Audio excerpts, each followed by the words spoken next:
Hello et bienvenue dans Mode d'emploi, le podcast incontournable des marques engagées.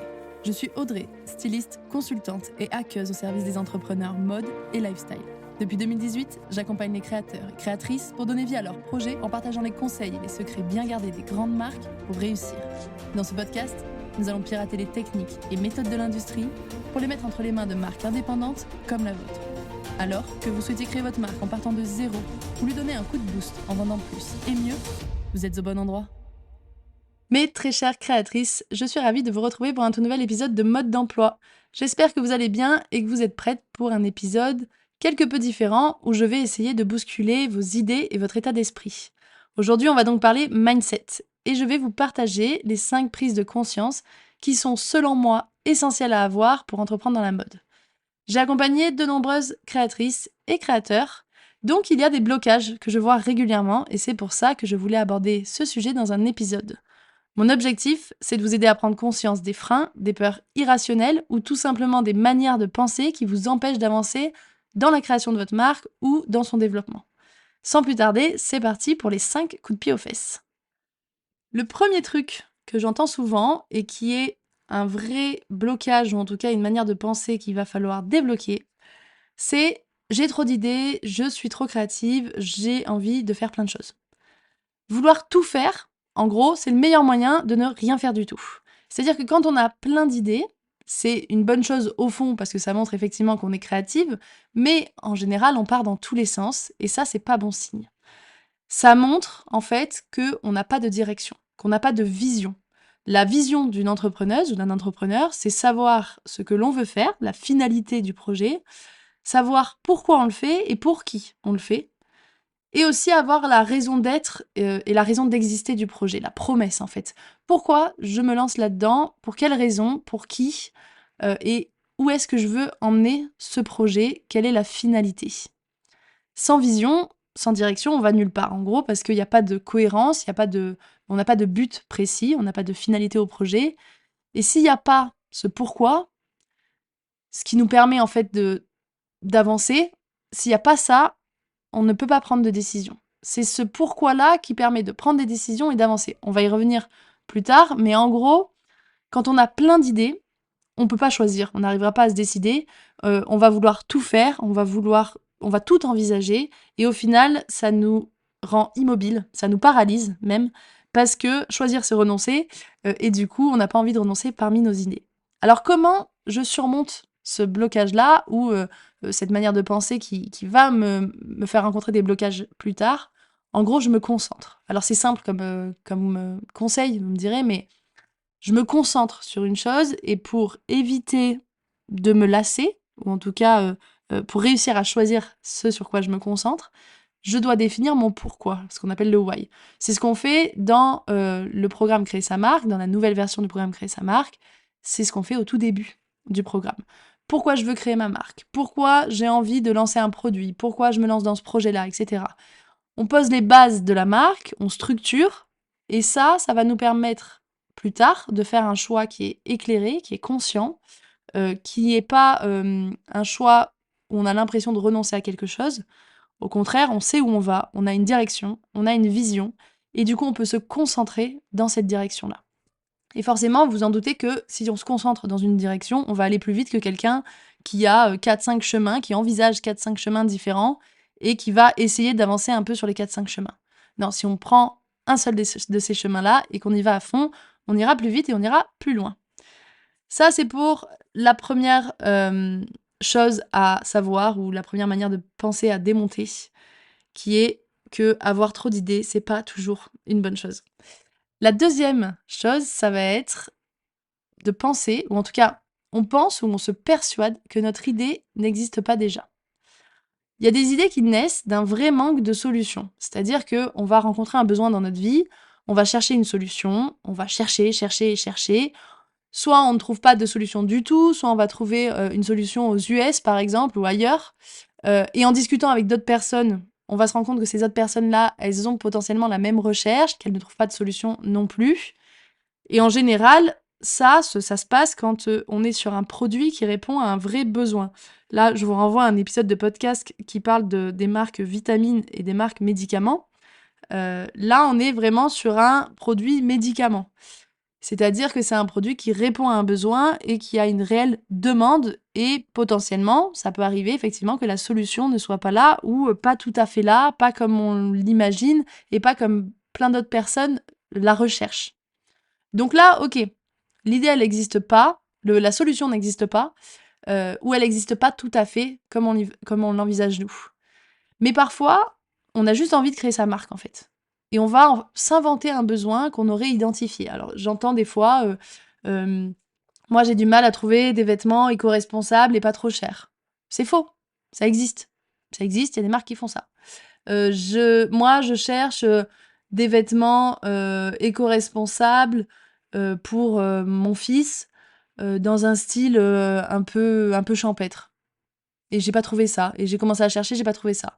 Ça aussi, c'est faux. Il y a des marques qui font ça. Souvent, quand on est sur un produit qui est un produit clairement vitamine, qui est pas un produit qui répond à un besoin ou un produit innovant, la plupart du temps, tout a déjà été fait. Dans la mode, notamment, la plupart des choses ont déjà été faites. Donc, en fait, il faut pas s'inventer un besoin ou il faut pas dire qu'on a identifié un besoin si c'est pas vraiment le cas. Si on a juste envie de créer sa marque, c'est OK aussi. Et ça veut pas dire que ton idée, elle a pas sa place et elle mérite pas d'être réalisée. Bien au contraire, finalement, si ça existe déjà un peu, c'est qu'il y a un marché et tant mieux. Il vaut mieux, identifier un marché, se dire: «Voilà, moi j'ai envie de faire ça. OK, il y a telle et telle marque qui le font déjà, mais moi je vais faire, différemment et je vais réussir à créer une marque qui sera unique en son genre», même si, oui, le produit, ça reste, une blouse, au style bohème, ça reste, une collection entière, au style éco-responsable, en recyclé et au style oversize. Oui, il y en a plein des marques qui font ça, mais peu importe, ta marque, elle a le pouvoir d'exister quand même sur ce marché-là. Parce que ça veut dire qu'il y a un marché et ça, c'est une bonne nouvelle. Parce que crois-moi, quand on est sur un produit innovant, il va falloir éduquer le marché. Il y a des marques comme ça, hein. Il y a des marques que moi j'ai accompagnées qui ont des produits innovants qui, n'existaient pas encore, sur le marché, qui se sont lancés. Alors c'est bien parce que on est sur un produit qui est innovant et donc qui répond à une vraie problématique et cetera, donc c'est plus facile des fois de convaincre, la cible quand on a le produit qui est la solution parfaite. Mais par contre, il va falloir éduquer le marché. Parfois, il va falloir faire, ressortir ce problème-là et ce besoin qui est là. Il va falloir vraiment, réussir à créer en fait, son marché, à créer sa place là où il y a pas de place, il y a pas de part de marché à prendre, il va falloir les créer.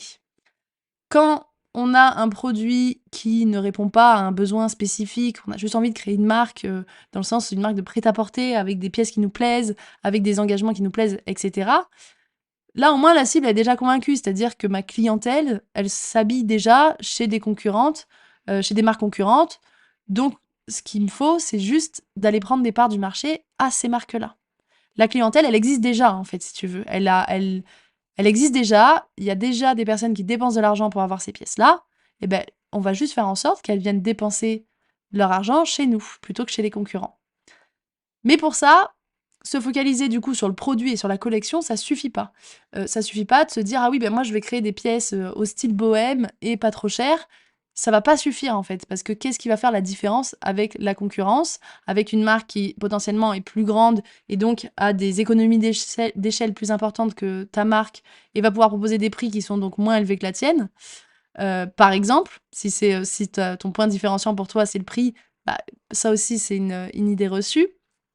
Pour faire en sorte, de se démarquer, il va falloir construire une marque et pas juste une collection.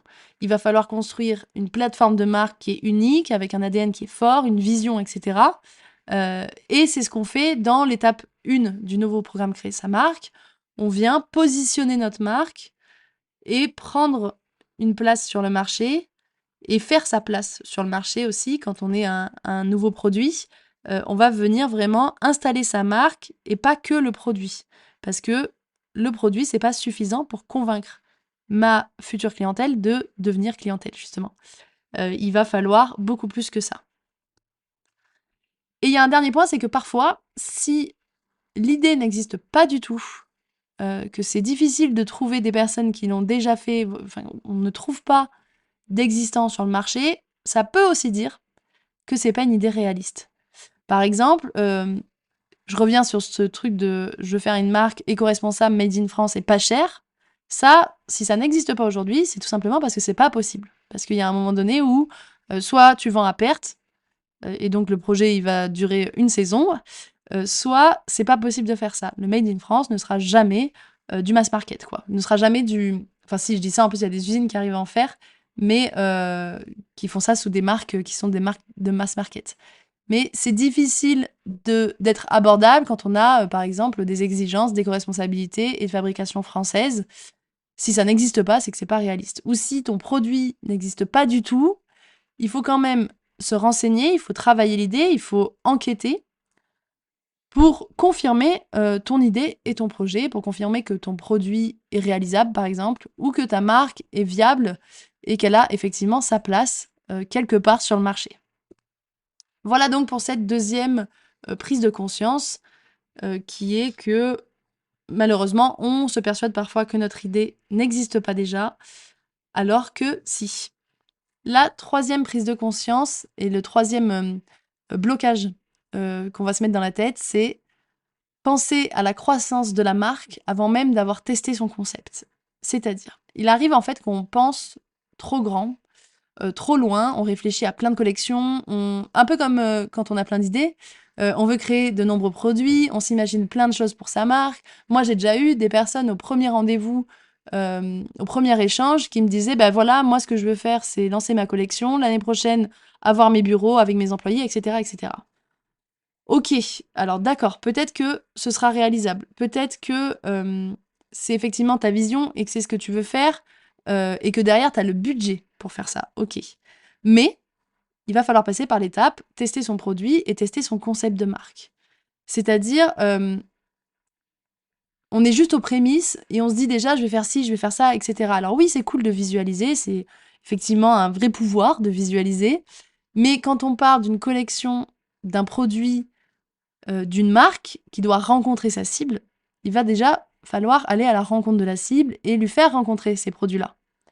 En gros, avant de penser à croître, à grandir, à ce qu'on appelle scaler, c'est important de trouver le bon concept de marque, le bon positionnement, de l'affiner, de trouver le ou les bons produits, nos hit produits, ceux qu'on vend comme des petits pains, ce qui sont des produits gagnants. Et une fois que tu as ça, une fois que tu as tes produits gagnants, tes pièces qui plaisent absolument à toute ta clientèle, sur lesquels tu as d'ailleurs des vrais arguments de vente, puisque tu as déjà eu des retours, tu as des avis, tu sais ce qui plaît, etc. Bah alors là, go, tu peux penser à viser la croissance avec ces produits-là et avec ce positionnement de marque-là.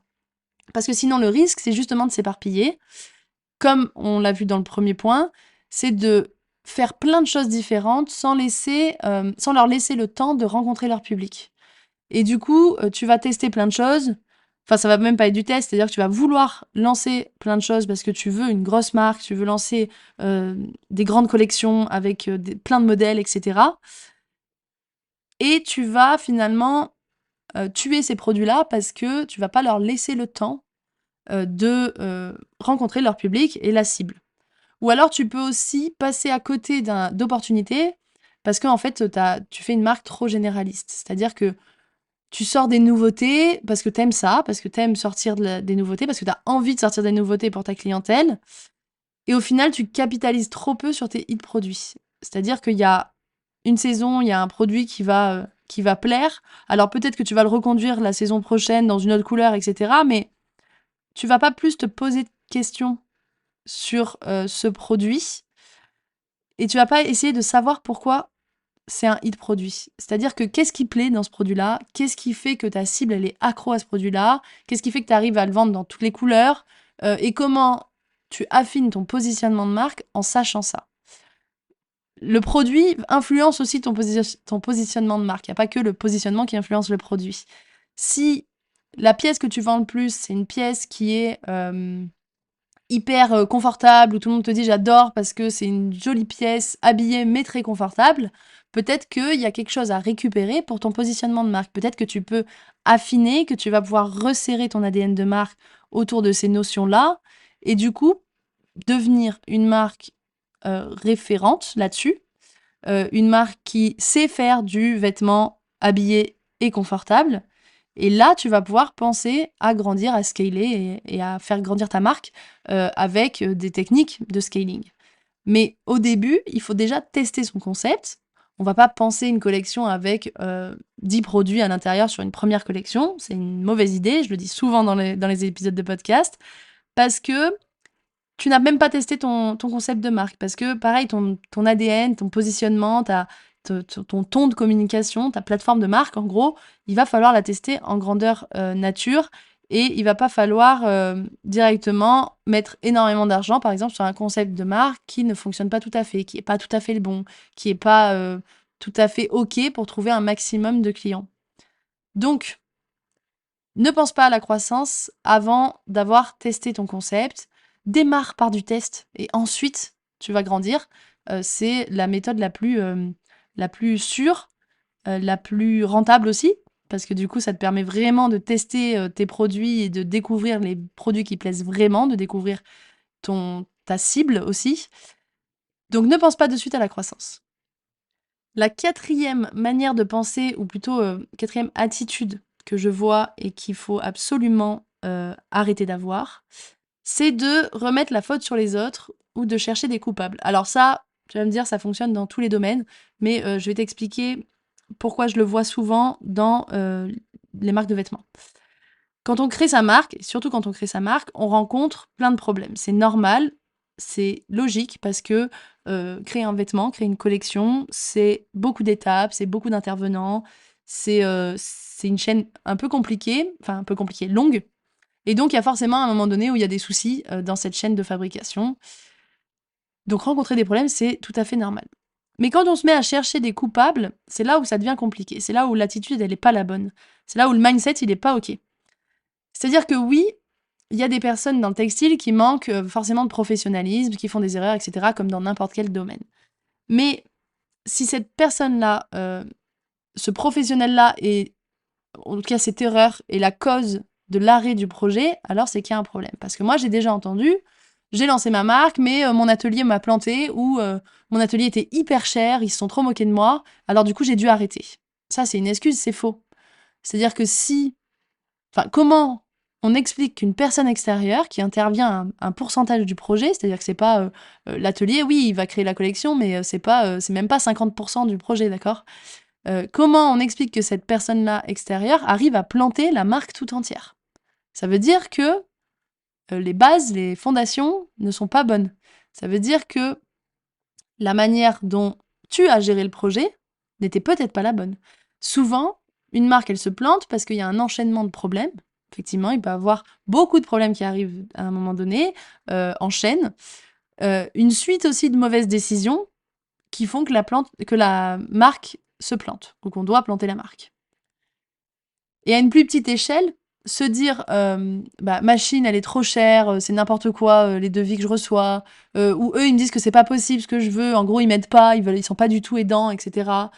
Eux, ils me répondent pas, est-ce qu'ils veulent pas bosser ou quoi? Ça, je l'ai déjà entendu. Et croyez-moi, quand on entend ça, c'est souvent que le problème, il se situe ailleurs. Faut se demander d'où vient réellement le problème. C'est-à-dire que sans chercher de coupable, sans chercher à remettre la faute sur les autres, il faut se demander factuellement où est le souci. Si cette personne-là est trop chère, est-ce que mon brief est OK? Est-ce que j'ai pas demandé trop de choses? Est-ce que j'ai fait un brief assez détaillé pour qu'elle puisse comprendre ce que j'attendais et du coup mon budget? Si tel atelier ou tel fournisseur me dit que c'est pas possible, il me répète ça, ça veut peut-être dire que mon produit n'est pas possible. Qu'est-ce que je peux trouver comme solution pour rendre ça possible? Si tel atelier me répondent pas, vraiment le truc de, j'ai contacté des gens mais ils me répondent pas, je comprends pas, ils veulent pas bosser et cetera, ça je l'entends. Je l'entends souvent et beaucoup trop. S'il y a des personnes qui répondent pas, si vous avez pas de réponse à des emails et cetera, bah, faut se demander d'où vient réellement le problème. Peut-être que c'est la prise de contact qui est pas OK. Peut-être que la manière ce que vous avez demandé, n'attend pas de réponse finalement. Vous parlez de votre projet de création de marque et sans poser de questions à cet atelier-là ou à ce fournisseur-là, peut-être que, la manière dont vous avez demandé n'est pas OK non plus. Peut-être que la question que vous leur posez ne les concerne pas. C'est souvent le cas. Donc, en gros, en cherchant à remettre la faute sur les autres ou en cherchant des coupables, en fait, on est simplement en train de fuir la responsabilité qui nous incombe dans un projet de création de marque. Peut-être que cette responsabilité, elle est trop grande pour toi, tu vois. Si c'est ton cas, peut-être que cette responsabilité-là, bah, faut se dire, est-ce qu'elle est pas trop grande? Est-ce que finalement, j'ai pas envie de rester dans un confort un peu plus facile qui serait de faire autre chose? Est-ce que tu es vraiment prête, au fond, à créer ta marque et donc à te confronter à des problèmes, à te confronter à gérer des gens, des professionnels, à gérer des situations en gardant un mindset positif, professionnel et, et en avançant coûte que coûte sans remettre la faute sur les autres ou chercher des coupables. Parce que cette attitude-là, elle va faire que plus personne ne va vouloir avancer avec toi parce que forcément ça donne pas envie. On se dit ouh là là non, ça va être trop de soucis.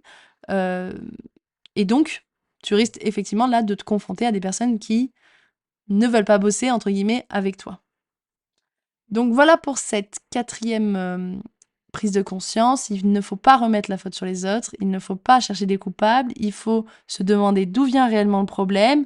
Et alors oui, il y a des professionnels qui manqueront de professionnalisme, justement, qui vont faire des erreurs, mais ça n'est pas censé écrouler tout ton projet. Si ça écroule tout ton projet, ça veut dire que ce professionnel-là, il a eu trop de clés en main.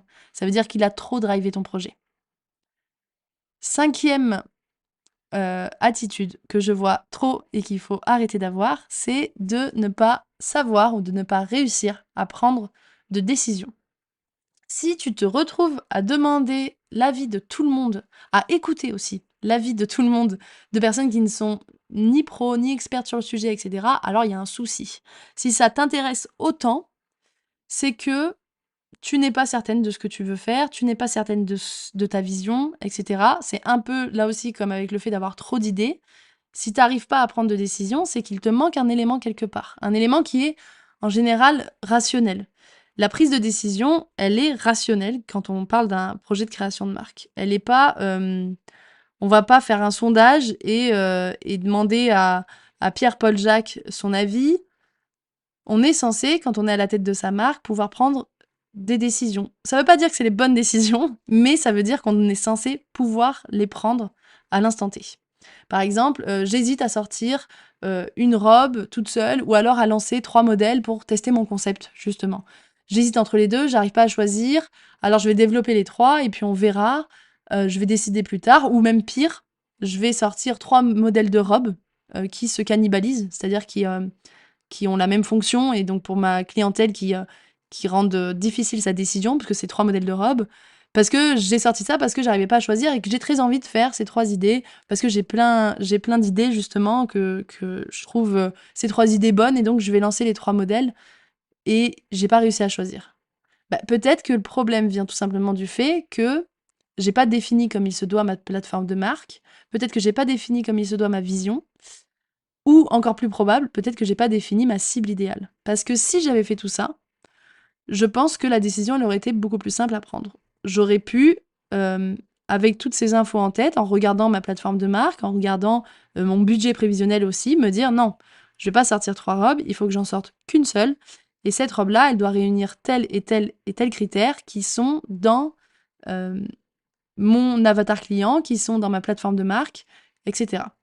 Une fois de plus, là, le why, le pourquoi, il est hyper important dans ce cas parce que là, je parle d'une décision qui est plutôt une petite décision, qui parle que du produit, genre sortir une robe ou 3 robes. Mais le why en général, il permet de définir, enfin de prendre des décisions même au plus global, c'est-à-dire savoir si je dois aller vendre dans telle boutique ou pas, savoir si je dois investir tant d'argent dans tel styliste, etc. Ça, si j'ai bien défini mon pourquoi, normalement, ça va m'aider à, à savoir comment et quoi faire par la suite.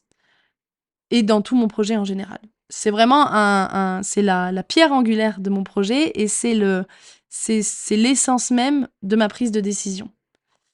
Donc, prendre des décisions, c'est clairement une des qualités les plus importantes pour moi chez une entrepreneuse qui veut se lancer dans la création de marque de vêtements, et pas que d'ailleurs, dans la création d'une entreprise. Je pense que la prise de décision est primordiale et il faut savoir le faire. Et pour savoir faire ça, il faut avoir des fondations solides. Il faut avoir une structure solide. Il faut être cadré. Il faut savoir où l'on va avec une vision, avec un why, etc. Tout ça, c'est ce qu'on définit dans les débuts, la première étape du programme Créer sa marque, et la deuxième étape aussi d'ailleurs. C'est là où on définit vraiment les fondations de la marque et les fondations de la collection. Et on prend des décisions éclairées facilement parce qu'on a défini tout ça. Voilà, on arrive déjà à la fin de cet épisode sur le mindset. J'espère ne pas avoir été trop sévère et que vous ressortez de là avec un meilleur état d'esprit et pas en vous disant elle donne trop de leçons celle-ci. Si cet épisode vous a plu, si vous trouvez que je n'ai pas été sévère, alors laissez-moi 5 étoiles et un petit commentaire sur Spotify ou Apple Podcast, ça me fait plaisir et puis ça aide le podcast à se faire connaître. Mes très chères créatrices, merci d'avoir été à l'écoute, continuez de transformer vos rêves en réalité, prenez soin de vous et à bientôt pour un nouvel épisode.